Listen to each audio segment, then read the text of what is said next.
CHWIBAN TERFYNOL gan Neil Williams. Pnawn da a Nadolig llawn I pawb. A chroeso nôl I stoc Caerras pnawn ma lle mae Wrecsam yn croeso I Blackpool. Ar ôl gêm gyfartal yn y ddau gêm diwethaf yn erbyn Cambridge. Yma bron a bythefnos yn ôl, lle yn amser ychwanegol efo cic o smotyn 2-2.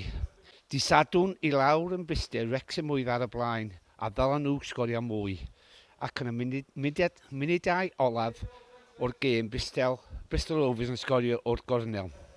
Rhaid ni fynd yn ôl I ennill prynhawn ma.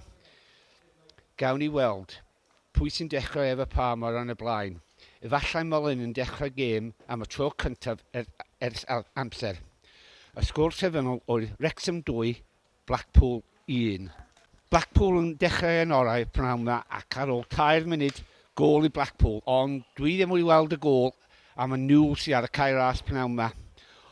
Ond nhw'n cymryd y lead yn y gêm ma. Mark, did you see the goal this afternoon that Blackpool scored in the 3rd minute? Well, firstly, thanks for the invite to come on to CHWIBAN TERFYNOL. It's an honour, and I apologise massively that my Welsh is absolutely not up to snuff. Well, I didn't really see their goal, if I'm totally honest with you. It was a really sort of obscured view. The start of the match, the fog was really bad, but having seen it on the video, we're caught sleeping a little, but it's a great cross and a sharp finish. And I think we responded very well to going behind like that. Ond Wrecsam yn tyfu mewn i'r gêm, ergyd gan Molyn dros y traws, ac ar ôl 3 munud a 10, ergyd I McLean efo peniad ond hebio'r postyn. A Wrecsam yn cymryd y gêm I Blackpool, ac 18 munud cornel arall I Wrecsam McLean, a dderchog o neb yn y crys coch yn gallu penio'r bêl i'r rhwyd. Ond ar ôl 24 munud, pwy sy'n sgorio Wrecsam am y gêm gyntaf mae wedi dechrau tymor yma oedd Paul Molyn. Tafradu Wrecsam, ond Molyn ar foli tu allan i'r cwrt Cosby a'n chwipio'r bêl I fewn i'r rhwyd, i'r top corner. Mark, what did you think of Paul Molyn's goal? What a superb strike that was from outside the area. Oh, it was just fantastic, wasn't it? And what a release as well for him after, by far his longest drought for Wrecsam. But it's a wonderful strike, wasn't it? And yeah, hopefully that will really help him out now, having scored a goal of that calibre. He's been making all the runs, he's getting in the right positions, scoring a goal like that.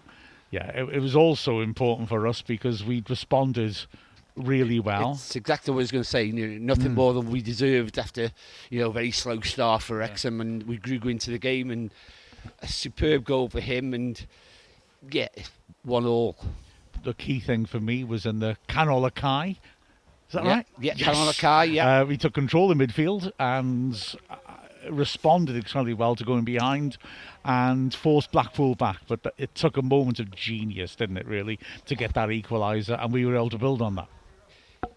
Yeah, certainly, I totally agree with you, Mark. Ond just cyn yr egwyl, Blackpool sydd ar y troed flaen unwaith eto, a Howard yn cadw ni yn y gêm I cadw'r sgôr i'r hanner amser, Wrecsam 1, Blackpool 1. A Wrecsam yn dod allan yn yr ail hanner a cadw Blackpool yn chwarter y cae ei hunan, a ddylai Wrecsam sgorio mwy na'n unwaith, ond Blackpool yn cadw ni allan. Mark, what did you think of the first 10-15 minutes of the second half where Wrecsam were totally dominant, but couldn't create anything from the dominance they had in that area of the field? I thought it was very impressive. I was really happy with the second half. We really pushed on hard, getting McLean and Barnett high up the wings and trying to put Blackpool under.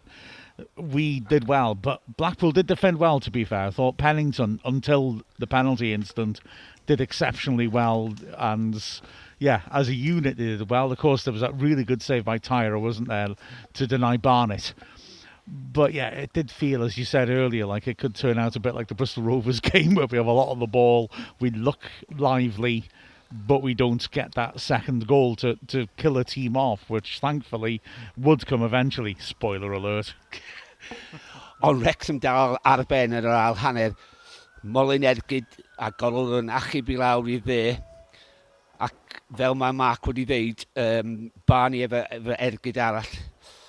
Ond mae gêm and rhedeg I ffwrdd o Wrecsam a yn y 10 munud diwetha Molyn a Palmer yn mynd oddi ar y cae a Fletcher yn dod y flaen ac yn y 5 munud olaf ddari Mo Farrell yn dod ar y cae am y tro cyntaf dwi'n meddwl fod y chwarae efo'r Fletcher ac yn y 5 munud olaf Wrecsam yn mynd I fynydd cae at y gôl Blackpool a Bale yn mynd yn croesawu I fewn i'r bocs a pawb yn galw am handball ond y dyfarnwr ddim yn rhoi penalty I ni ond y guy y linesman yn deud fod o'n penalty a cic o smotin I Wrecsam a pwy sy'n mynd I cymryd y cic o smotin oedd Fletcher.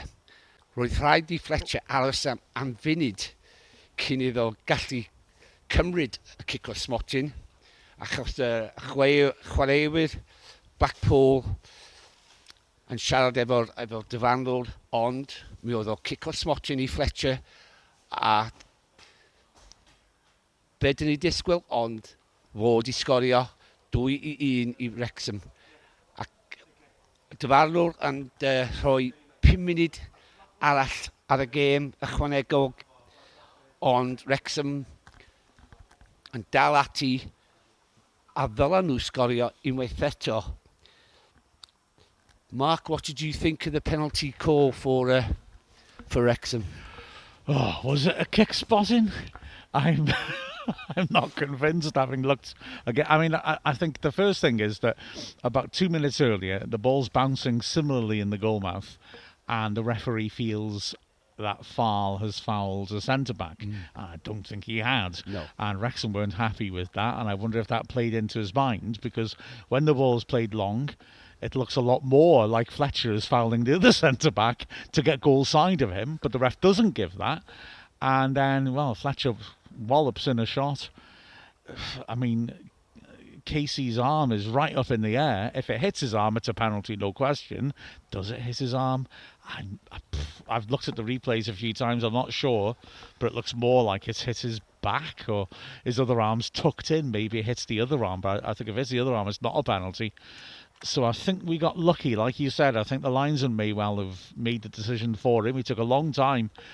Everyone thought he was thinking about it, but maybe he's listening to the linesman saying that's a handball. But I'll need to look at it again. I think we may have got a bit lucky with that one. Ond dwi ddim yn poeni.